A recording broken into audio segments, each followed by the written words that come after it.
नमस्कार, मैं ओके मिश्रा और आप देख रहे हैं धारदार न्यूज।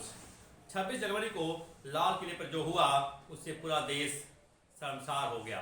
तिरंगे का अपमान हुआ, लेकिन किसान नेता राकेश टिकैत उसको लेकर के शर्मिंदा नहीं है। उनके बयानों से ये समझा जा सकता है। राकेश टिकैत ने हरियाणा के मेहम में एक बयान दिया है जिससे साफ हो गया है कि वे लाल किले पर हुए मामले को लेकर के गंभीर नहीं है, उसका मजाक उड़ा रहे हैं। उनका कहना है कि लाल किले पर किसानों ने धार्मिक झंडा का फहरा दिया, इससे तो लोगों का इसे अपमान बताया जाने लगा और किसानों का मनोबल तोड़ने का काम किया गया। जरा सुनिए कैसा शर्मनाक बयान है राकेश टिकैत का लाल किले पर हुई तिरंगे के अपमान को लेकर के। उसको देखते हैं कि रेतीली जमीन है, हम उसमें देखते हैं कि इसमें फसल कितनी होती है। हम जमीन को फसल के हिसाब से देखते हैं, ये जमीन को बीघे हेक्टेयर के हिसाब से देखते हैं। अच्छा, रेत का टिप्पा है तो मिट्टी बिकेगी, नीचे मकान बना लियो, गोदाम बना लियो, मतलब उसका भी वो कर लिया। हमने कहा कि इसको तो भाई एक ही फसल हो, बाजरे की फसल हो, इसमें तो कहने लगा बेच तो बूढ़ है। उन्होंने कहा कि अच्छा इसका रेत का बिकेगा, भराव मकान होगा और सस्ती मिल रही। सारे हरियाणा ने रिवाड़ी साइड में बहुत जमीन ने आपकी बिकी, जाली बड़े बड़े गोदाम बन गए।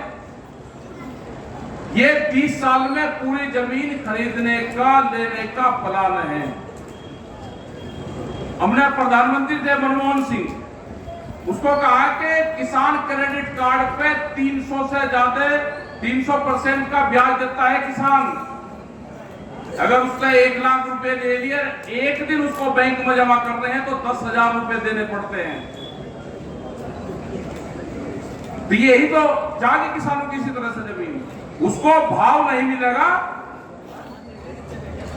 लेकिन उसको क्रेडिट कार्ड जरूर मिलेगा। भाव ने उसको देना, कर्जा देना है। ये किसान अब समझ गया है कि तुम्हारे साथ में धोखा हुआ। हमारे जो पूर्वज थे ना, उनको तो टिब्बे तोड़ने में लगा दिए, पानी नीचे से खींचो, फसल उगाओ, उसमें लगा दिया। उनके साथ में हिसाब किताब में गड़बड़ करी। अब नौजवान आगे हैं सारे, ये अपना हिसाब मांग रहे हैं कि जो एमएसपी से कम पे हमारी फसलें बिकी है, स्वामीनाथन कमेटी की रिपोर्ट से कम पे हमारी फसलें बिकी हैं, उसका हिसाब किताब दिल्ली को देना पड़ेगा। ये आंदोलन इसीलिए है 4 महीने से, ये फसलों का भाव दो। वो नारे लगाए हैं ने कि फसलों के फैसले किसान करेगा, ये बिल्कुल सही बात है। अब वो टाइम आ गया कि फसलों के फैसले किसान को करने पड़ेंगे। किसान को ये आंदोलन कोई यही नहीं खत्म हो जाना। इन्हें लड़ाने की कोशिश करी 26 तारीख में,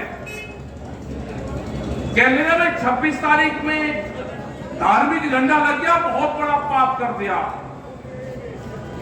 हमारे लोगों का मनोबल डाउन करा गया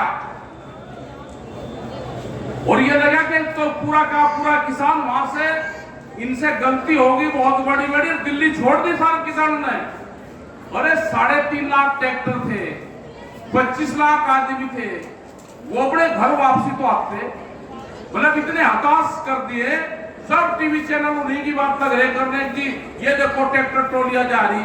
भाई 3.5 लाख ट्रैक्टर सड़क पर से तो जाते वापसी। एक खाली पाइप पे एक झंडा लगा दिया, उसकी क्या धाराएं बढ़ती है। और लाल किला तो इनका है भी नहीं, लाल किला तो डालिया को बेच दिया, देश को पता भी नहीं चला कि लाल किला भी क्या। 26 संस्थान देश के बेच दिए, एयरपोर्ट, रेलवे, बीएसएनएल, इस तरह के 26 संस्थान बिक गए, कुछ बिकने की लाइन में है। खेती को बर्बाद करने का, ट्रैक्टर नहीं चलने का 10 साल पुराना, उनका इंजन नहीं चलने का। कोई पशुपालन का काम कर लेगा, बिजली का कनेक्शन कॉमर्शियल लेना पड़ेगा। तो ऐसा बांधने की कोशिश करी जा रही है और टारगेट क्या है कि किसान को मजदूर बनाना है। फैक्ट्रियां लगेगी, उसमें मजदूर की जरूरत है और सस्ता मजदूर गांव से मिलेगा, ये टारगेट है। तो भाई नौजवानों से ये है कि या तो ये साल आंदोलन लड़ लो, और दूसरा ये है कि आंदोलन नहीं किसी को लड़ना तो जमीन बिकेगी।